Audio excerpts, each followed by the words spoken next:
do that have never been done before. We the people tell the government what to do. It doesn't tell us.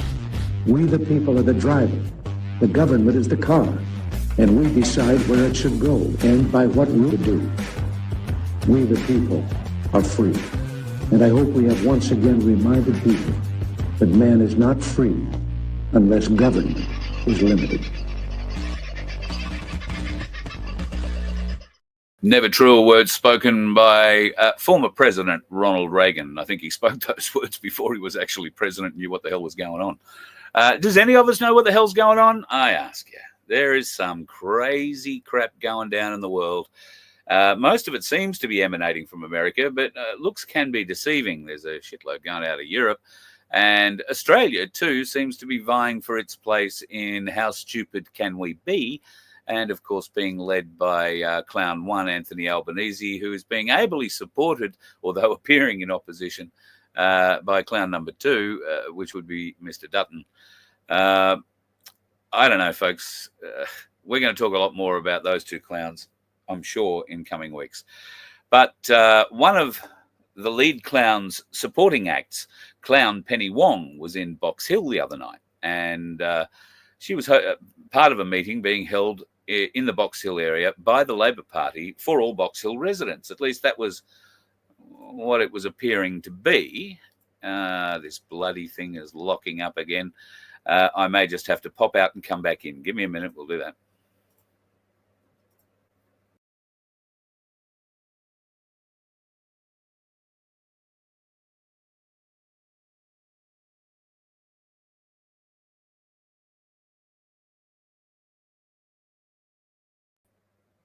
All right, let's have another go. Usually likes it when I get out and get back in again. Vince and I are working on this problem. It appears to be a Google problem, not something that we're doing. So anyway, we shall play on regardless. I forgot where I was up to. Do you remember where I was up to? Private meeting. Oh, the China private meeting. Yeah, that's right.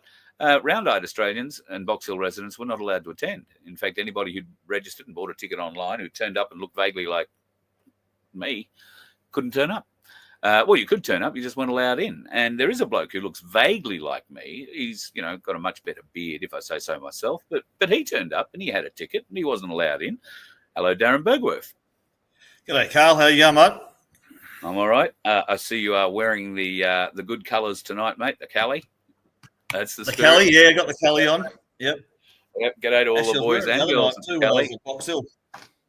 I'm looking forward to seeing a few people in the Cali shortly. So I'm not going to tell you when, but I'm coming back to Singleton. So I haven't even told them yet. So, but yes, we're on the way down. So it'd be good to catch up with everybody down there at the Cali. So you made the trip from your abode to Box Hill and I guess got to the front door expecting to get a seat. What happened when you arrived? Well, I didn't actually book a ticket, but a lot of other people had tickets, and I actually got one off somebody else to see if we could kind of get in. And this is a try booking, but when you got to the front desk, and they must have had about, I don't know, at least 6 or 8 quite senior Masons dressed in blue uniforms with the upside down star on their shoulder, basically making sure that nobody kind of got in, but. There was a heap of people that booked on try booking. So for them to say that it was a private event and only by invite, yet it was out there publicly and you could get tickets and a barcode off try booking, didn't quite stack up. So everyone, and it wasn't just the people that were in our crew. There was some A1 people there. There was quite a few different groups there. Not massive numbers, but nobody was allowed in, and there's quite a few disgruntled. I guess normies, if you want to call them that had come along just to see what it was all about, that were in that electorate that weren't allowed in either. I know you had another event you had to go to. Craig Cole spent some time there too at the event. He wasn't also able to get in. I don't know if he hung around long enough to see Penny Wong, comrade Penny Wong, scarpering out the back door like a rat and refusing to answer questions. Do you know more about that? No, I left a bit early. I had to get down to Bayside. We had Steve from Pack's team, his ex-copper, Yep. of 27 years who left the force in 2021. He's got a crew. He was there doing a talk at My Place Bayside. It was a really good turnout. There had about 85 people there. But so I left at about 6 o'clock.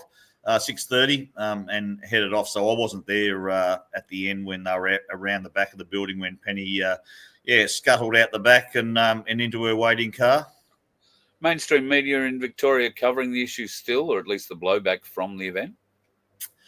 To be honest, mate, I would not have a clue because I have not watched any mainstream media for about 3 or 4 years. So what's going on mainstream media? The only time I see mainstream media is when I come across clips on TikTok or somewhere regarding ex-police and ex-politicians being arrested and charged with despicable crimes against children and getting state funerals and all that kind of stuff. So when there's mainstream media around those sickos that run our country and our law enforcement, prison sentences, and it's on Channel 9 or on a mainstream TV, I share them all over the place. A lot of people obviously very disgruntled about it. I don't know that they can do anything about it. Obviously, the event's passed now. The Labor Party are open and brazen in their attempts to sway certain sections of the community, and I'll use the examples of the citizenship ceremonies recently presided over by Tony the Burke in his electorates, or Western Sydney electorates at any rate. More like Labor Party fundraising events or campaign events than actual citizenship ceremonies. I mean, I know that people like us are pretty aware and awake. Do you think that the normies are starting to open their eyes at all to this? Some are. I was at a bank today and spoke to a mother and daughter, and they were all over, the bank and the fact that the money's not yours once you put it into the bank. They couldn't get any money out of the ATM. Now that's interesting because I had the same problem. Well, I had a problem this morning. I went to pay for something with a card and get some cash out, and it just declined the whole transaction. And it wasn't a large amount of money by any stretch of the imagination, and I knew I had it in there. So I transferred that small amount of money out of one account and put it into another account that had nothing in it with a different bank, and tried to do the same thing, and exactly the same thing occurred. The whole thing was declined.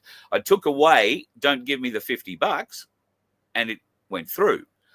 Almost like I didn't have the money in the bank, but I did have I had $72 in the bank. So I did have 50 in there, and I eventually had to go to the bank teller machine to get it, which was fine. It was easy, but I thought it weird that all the FPOS this morning was down. Yeah, well, it must have still been down this afternoon, but it was certainly down at Frankston at the shopping centre where I was to deposit some money in. So, just back on the Penny Wong story and they're not the Labor Party. They haven't been a Labor Party for a long time, probably ever. No. But the Australian Communist Party, led by the dishonourable Anthony Albanese, I went to a market out in Beaconsfield probably about 3 or 4 weeks ago, and they had a sitting member there for the Labor Party, and the marquee he had up was I can't even remember the colour of the marquee, but everything on the table, all his paraphernalia and literature and flyers, little booklets were all green. And I just thought he was a green candidate, and I was talking to his offsiders. He was off getting a coffee, and he came back, and we started having a discussion. And I took a couple of those booklets, and it was basically it was like they were part of the trying to get all the Afghanis in and showing people how Labor can help them get their citizenship and get into Australia. So it seems to be the left around the world are very much on bringing in voters by the boatload and fast tracking their citizenship so that that they've got can hang on to power, I guess, in some way what they believe legitimately. But obviously there is no legitimate elections in this country whatsoever. No. They have no authority to be holding one. They have no authority to be sitting in office in any shape or form in either state, local or federal parliaments or governments. And, I'm very much on board with the whole boycotting the ballot and people not voting whatsoever, and not just not voting, but someone said the other night, if you turn up and get your name crossed off, at least you won't get fined. But if you do that, you're actually then you are giving them the opportunity to use that number as a vote. They cannot, if you don't get your name crossed off, fashion an extra vote from that. But they can if you do get your name crossed off. So I would suggest if you're going down that line of thinking that you do not turn up and get your name crossed off, you just boycott totally any voting in this federal election whatsoever, and show your disdain, disgust, and contempt for the fraud that it is. I tend to agree with you 100%. It is an absolute fraud.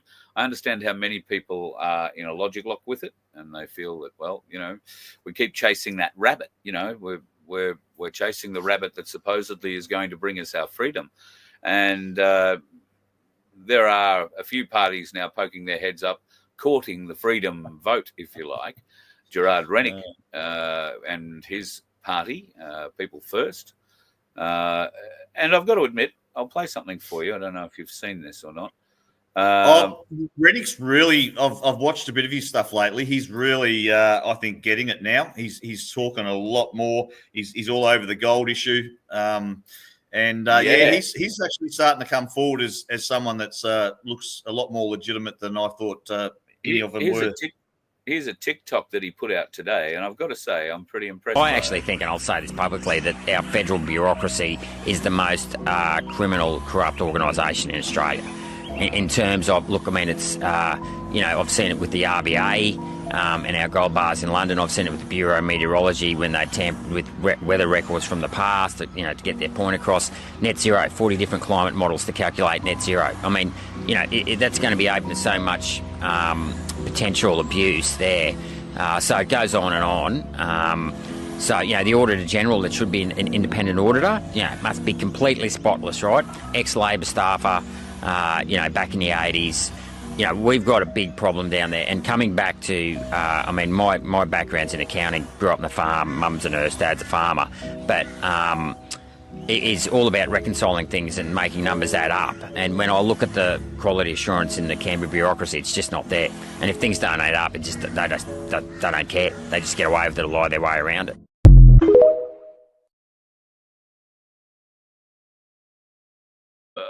Ain't that the bloody truth, the bastards? So he's stepping up and slapping him in the face, all right. My question is, are there enough people running as candidates that are of the same feeling as Gerard Rennick? There's probably enough people who feel like that, but are they willing to stand up and run in their local seat? There's no point in electing Gerard Rennick back by himself unless he has some sort of power. I was interested to hear that, he's an accountant by trade. It probably explains his sense of humour. But it might also explain why he's pretty good with the numbers.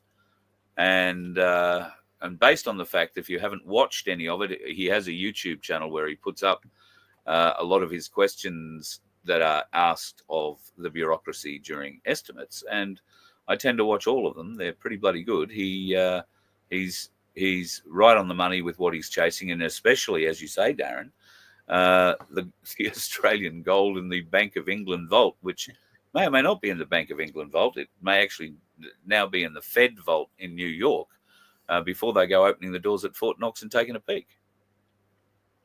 Oh, look, as we know, the whole thing's just we are in the biggest Truman Show, Hunger Games, movie that. And it's so funny that so many people are getting worked up with all of this stuff, and I just laugh at it, to be honest. And it's not just about. He's calling out the most criminal kind of government we've ever had, or whatever. In my opinion, and my educated opinion now, which I didn't have, 3 years ago in 2022 when I ran in the federal election and the state election. So I've moved, a fair way from that position. But my educated opinion now, it's not just about a government. It's pretty much, in my opinion, it's the TGA, it's ASIC, it's the ACCC, it's the banking industry, it's every form of government, it's the judiciary. courts, it's the judiciary, and the lawyers, the Bar Association. As far as I'm concerned, and my educated opinion, and it is an opinion, but the research that I'm doing for my court cases in the Supreme Court at the moment would strongly believe that it is a organised crime syndicate that are racketeering and enforcing usury and slavery, crimes against humanity, and mass genocide against the Australian people. And any funding that we're still going towards them under the Roman Statute as well, that's going to fight foreign wars or going to Ukraine or anywhere else in the world, then we can actually be prosecuted for those crimes if we are funding a government or any corporation that's funding the government or the tax office. And that's where my stance has been, as much as humanly possible. Of course, we can't get out of it with fuel excise and GST on what we've got to buy. But certainly, wherever possible, we should not be funding a criminal organisation like this that is colluding and racketeering. There's all these talks of Trump tariffs on Australia, and oh God, it's not what you do to mates, and this, that, and the other thing. I saw a reply from one of the US industry secretaries or something like that basically said, hey, listen, we gave Australia all the benefits of no tariffs when we did this last time. And what happened? Australia breached the agreement and bit the hand that fed it, so to speak. Now, what do you want us to do? Now, it happens that when the agreement was made, it was made under a Liberal government. When it was breached under a Labor government. Now, they're trying to unbreach it with the same Labor government. Is it any wonder that nobody's answering Albo's calls when he tries to get to the White House? Australia has no standing on the world stage, mate. We're a laughingstock. We really are. And but look, as we know, it's all a movie. There is massive amount of stuff going on. And look, I'm a little bit more heartened, I guess, with the stuff that is going on. And I know there's plenty of doomsdayers and naysayers about what's going on. And I see Canada today basically cut off oil supplies to America, and it's kind of stunned them a little bit. They've kicked back pretty hard. But to me, this is the whole, there's all this talk about the 51st state and us being the 53rd state, and it's all garbage as far as I'm concerned. Now, the way I see it, in my opinion, only once again, is that, he's forcing countries to get their backs so rolled up that they're going to be taken over by the US, that they actually, pull their finger out of their ass and get down to business about and grow up and learn how to stand on their own 2 feet. And this is going on all through Africa at the moment. There's some African countries that are absolutely smashing it out of the park. They're expelling all of the French businesses and French troops. There's a couple. Ghana's one, and the other one just next door to Ghana has got a 34-year-old military president that has done so much. He's another Gaddafi. It looks like Gaddafi's son is going to potentially be president of Libya at the upcoming election as well. So Africa are actually knocking it out of the park at the moment. And, they're going to reclaim their land. That closing down US bases, that's a big deal. That's huge. A very, very big deal, because the US have used Africa as a training ground, and there are a lot of guns for hire working in Africa as well. A lot of Australians working in that area, either as personal security or company security. There's a lot of mining interests around. There's all sorts of interests around through Africa. And it has been sectioned for, well, obviously all of our lives and more. And travel has been somewhat restricted, and they've been able to engineer, and when I say they, I mean the West, have been able to engineer a warring mentality between the different nations of Africa. So to have a leader in Africa who is throwing open the borders, so to speak, and welcoming all of Africa back in and encouraging other leaders to do the same, to not let Western influences drag out their natural resources, diamonds, brown coal, and other things. They have some rare earth metals, I think. But Africa's biggest resource is its people. And they have been abused and used for centuries. And hopefully this guy in Ghana is going to, be the snowball that starts to roll and gather momentum. Well, you've got that other guy as well, Ibrahim Traore, who's the president of Burkina Faso, which borders. It's the next country back from Ghana, so they've got a border together, and he's basically built a heap of housing. He's put his whole country to work. He's bought 400 tractors and a heap of equipment. They're farming. They've planted thousands of acres of wheat and rice. They've got their own forging building now for the gold. So they're making their own gold. They've got their own bank. And once again, he's happy that the US AID has been withdrawn. And this is a challenge for African countries to get their shit together and realise that we don't need anyone's help. They've got everything there that they need, the same as Australia has.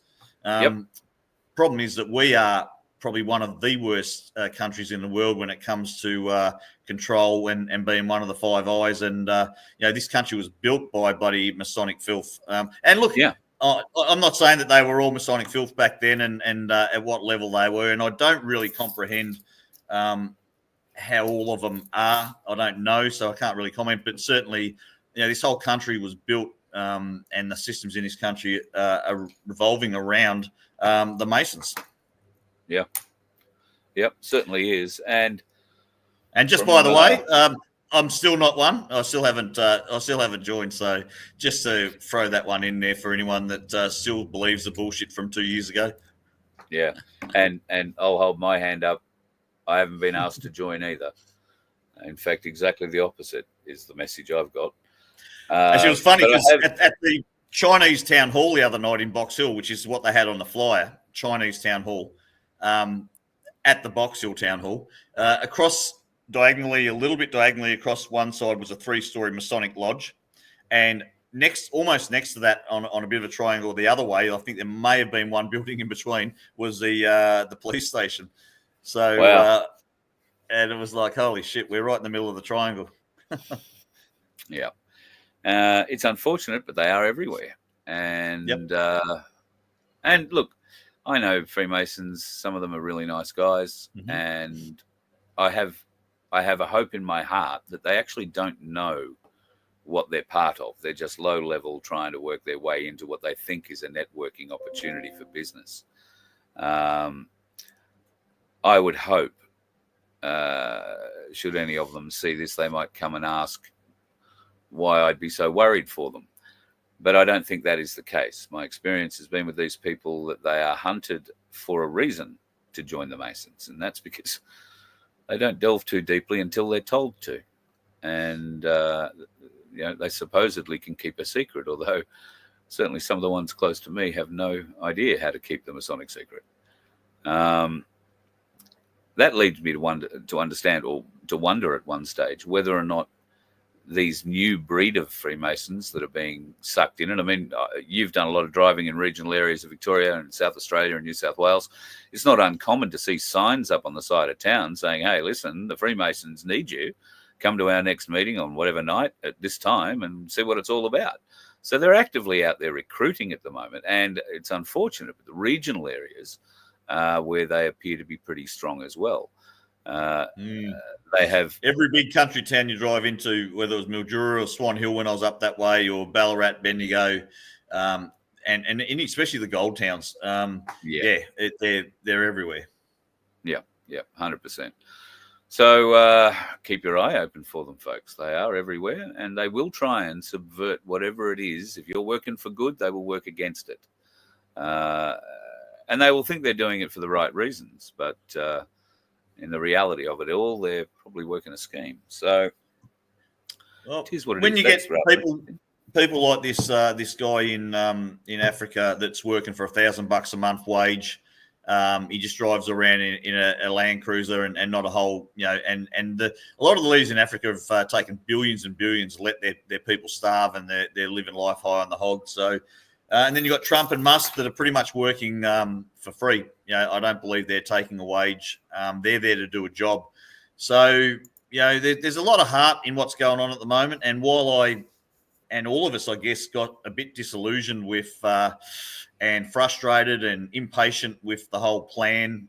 I always had this idea in the back of my mind that something was going on, but it's not a matter of, if, when, or what. We've still got our role to play.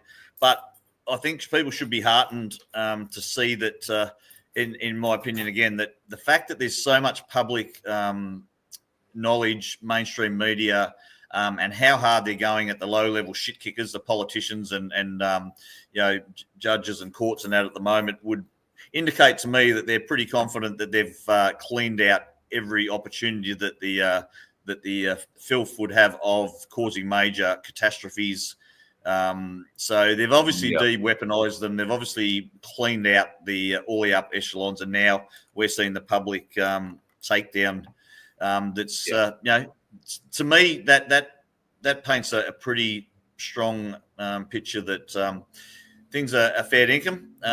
They're still quite slow in this country, and I know the frustration in Australia that we're not seeing anything. We're still being harvested. We're still fighting tooth and nail to keep our houses and fighting against the banks and councils and whatever else. But it is what it is. We've got to just keep going, and I'm hopeful that this year, all those fair weather golfers or fair weather freedom fighters might get some heart, and we might start to build a bit of momentum like we had back in 2022 when people actually see it. It might get them back on the gravy train to ride this victory home, and that's my belief that we could see that happen this year, that all these people come flooding back into the movement to take it home. Yep.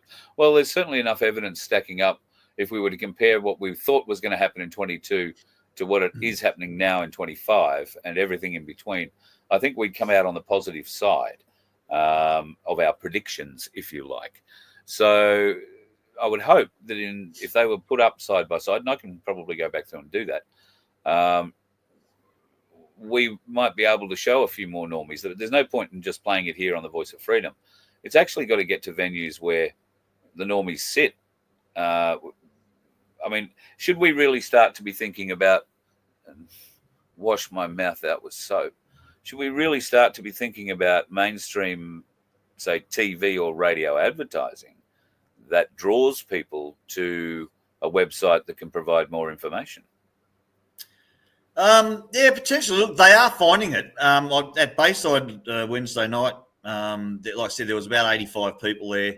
A lot of new faces that I hadn't recognised. I mean, I hadn't been there for a few months, but and even out after the KC council meeting a month ago, Greenie out there at my place, Berwick, with Joe, have organised a meeting specifically around every Thursday night. They've got he had 20 odd new people turned up last Thursday night to just talk about all the issues with their local council. So he's feeding them a bit deeper information than just about their cars, having to have a permit for their cars, or the local tip transfer station. So there are more people coming looking for answers. There really are. So and I said to him, he's hoping that next week when they have their next meeting, he's asked all of them to bring back at least one, if not two, with each one of them. So he's hoping to have maybe 50 there at the My Place meeting next Thursday night at Berwick.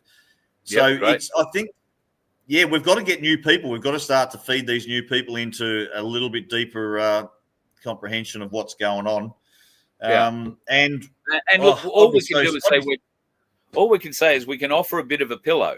Because when the slap comes, it's going to be big. We're all going to feel it. Some of us more than others. The more unawake are going to be hit the hardest.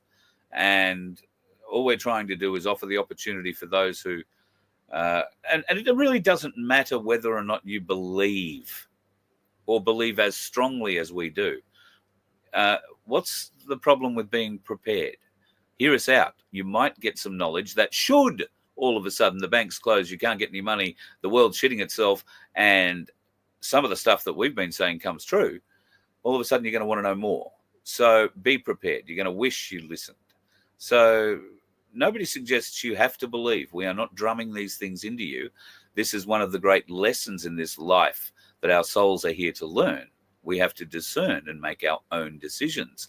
What community, I believe, Darren, and humanity at large has been brainwashed to believe is that we don't have to consider the consequences of those actions.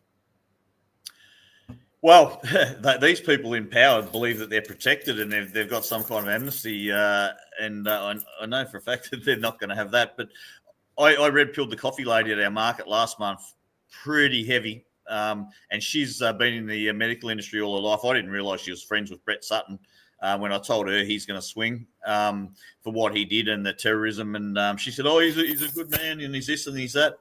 But when I started giving her all the information, and she was really listening and soaking it all up, and when she left, I kind of smoothed it over to a point and said, "Look, I'm not trying to scare you. Believe what you want to, but at least it's in your subconscious. You really need to open your mind up to the possibility of at least half what I'm telling you is real." But she was still of the thought that we put people at danger by not getting vaccinated back in 2021.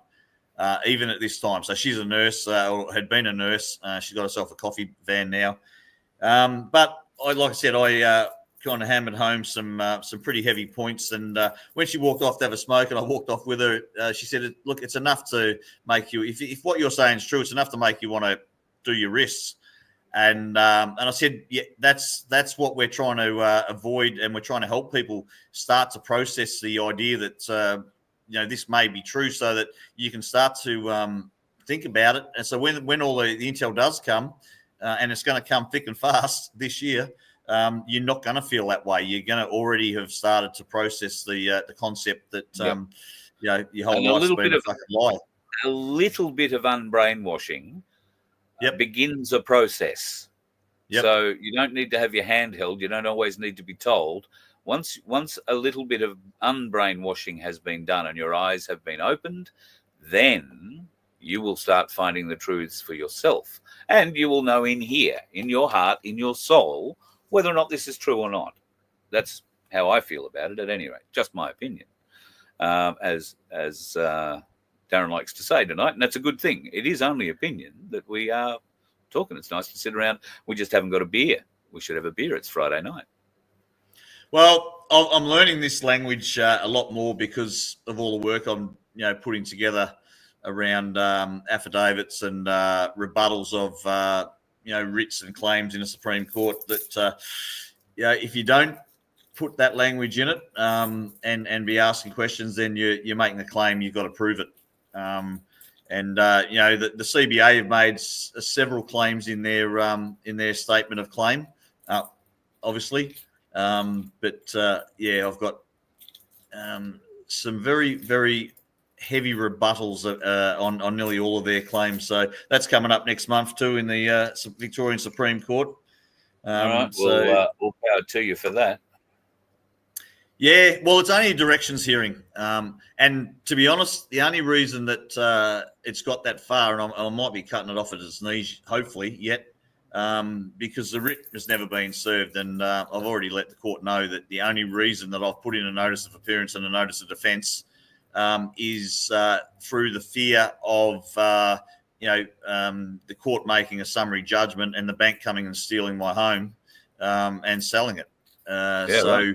I've felt compelled and extorted, threatened into having to do this process because I was made aware of the writ via an email from Gaydon's lawyers.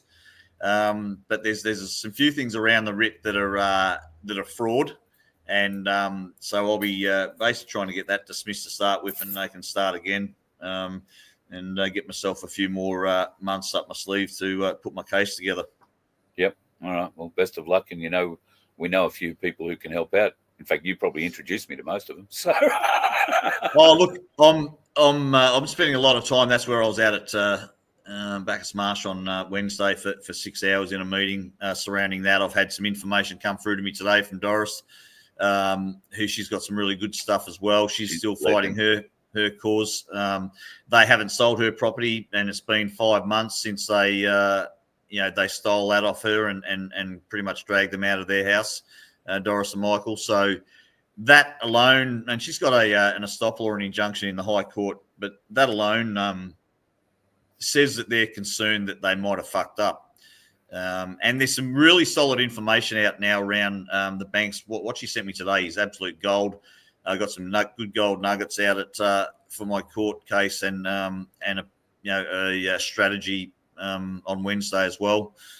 And then we've just seen in the High Court the government's or the Commonwealth's appeal against the mine up in the Northern Arnhem Land got overturned. So their claim now, I think 700 or 800 million, is going to go forward. They've already been decided that they're due something. It's just a matter of how much now. So that was a massive win for. Yep. That is. In fact, there's been a few wins and, well, I suppose wins and or losses in the courts recently with various.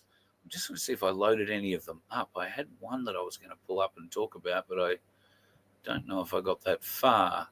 And it doesn't look like I did. But there's been, I want to say in South Australia, a number of the neo-Nazis that were arrested around the War Memorial over there have been, I think it was in January, been facing charges. And they have been brought before the court. They were bailed and now are facing court. I think the first or maybe second of the cases to go to court today was dismissed because the prosecutor asked for it to be dismissed. They dropped all charges and paid the legal fees of the gentleman concerned. That was on the back of another case that they'd done same charges, done the same thing to a few days beforehand. And I believe there are 14 to 16 other people who are waiting with similar charges against them. The South Australian Prosecutions Department seems to be having a rethink on how they're charging people for these crimes that are being committed. Oh, that's quite good, because that's an admission of guilt, which means a countersuit coming back the other way. They've already admitted that they were guilty. The fact that they've paid their fees, and I talked to people around this as well, that the guy that sued, I think the bank, the ANZ Bank, were trying to sue this fella, and he won, and he got a settlement in the many millions, and they had to pay up, and it went into an account, and he didn't touch it, and he just left it there, because the minute you spend 1 cent of that, you've accepted that as settlement. So he just sat on it, left it there, and then he countersued for the same amount and won that as well. Shit, so, wow. So there's so much. You're not really seeing it, but there is a lot of people in this country doing some amazing work, and really fighting a good fight. And it's not a political fight. It's not going to rallies. This is in the trenches. This is the real fight. This is actually, taking on the system and educating themselves to take on the system. And that's, to me, and I've been saying this for a couple of years, this is what we need to be doing, not going to Canberra or walk on the streets. We need to be educating ourselves. That's where the empowerment and the knowledge comes from. And, so many people, I believe, have left a lot of freedom groups, but I think they are actually sourcing information and knowledge on how to protect themselves and take on the councils, take on that parking ticket, whatever level they're doing it. So that's a really positive thing as far as I'm concerned. Yeah, I agree, and I see a lot of that happening in Queensland as well. So we can only think that the movement is growing, and certainly there is a lot more interest, I know, in people wanting to learn about ways that they can fight injustice and corruption, and particularly injustice in fines that are levelled against them. There has been a great awakening to that recently. I don't know if the authorities have been going off and issuing more fines than normal, but we do know that they're running short of money, so they've got to try and ramp it up somewhere. And part of the brainwashing is if you get a fine, you must pay it. And it's interesting. I only learnt this the other day, Wednesday. But when you look at the what's hanging over the Supreme Court in Melbourne, or the county court, it might be all of them, is the you got that statue with the scales and the sword, the Justice, Lady Liberty or Justice, Yep. Well, the sword is driven into the ground, which is basically a no mercy signal, and the scales are draped over a knee. So there is no, and the lawyers, when this is pointed out to the lawyers, and this is on a tarot card apparently as well. This symbol of the injustice. Symbol. Yep, and that's what's on the outside of the county court in Melbourne. The injustice system that is what we're stuck in, and those scales will be rebalanced, and that sword will be raised again, so that we do have a justice system in this country. All power to it, and you, my friend. Go off and enjoy your weekend as best you can. I know you'll probably just have your face in the books all weekend, but maybe take Anna out for a drive and a counter lunch somewhere. Oh, we did that last weekend, and went out for dinner and did a few trips last weekend. But no, this weekend I've got so much information I've got to put together before I head out to another meeting next Thursday. And like I said, I've only got 3 weeks thereabouts before I've got to be in the Supreme Court. So, I've got... I want to get you and Marcel back for a chat too about the OPA. So, I didn't even mention that. That's when you're ready for that. Yep. We're getting very close now, and things are being tested and trialed, and we should be good to go. And we're getting so much information or so many requests, and when's it coming? But this is what's been put together it's unreplicable anywhere in the world. No one's going to be able to do what this document is going to do. It is at a level that is extraordinary.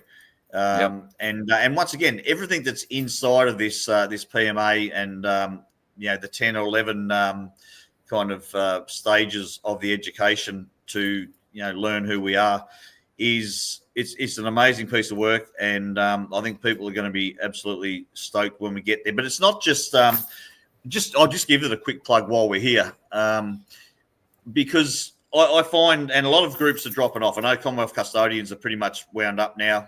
I know Harvey Bay Common Law, the rubber's hitting the road there, and people are starting to work out that stuff's not working. But this is not what we're building is not a self-preservation kind of thing with Our Place Australia. We have a way bigger purpose for what we're building, and the portfolios that we're building, and the restoration that comes with that, the restoration of equity, the restoration of law, LORE, and God's law, and the restoration of a proper curriculum. So we're going to restore common sense and restore everything in our world back to as much of a natural state that the Creator intended.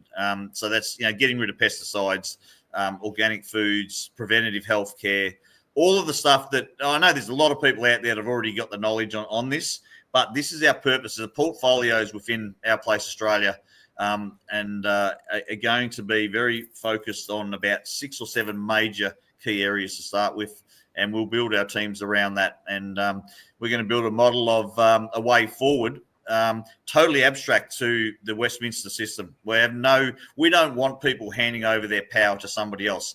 What Trump's doing at the moment, he's basically forcing countries to be their own leader, to grow up and actually be self-sufficient on a lower level, on a local level. We're wanting every individual in this country to be their own union, their own king or queen, and do the same. And I spoke with my son today for an hour and a half driving down to Morwell.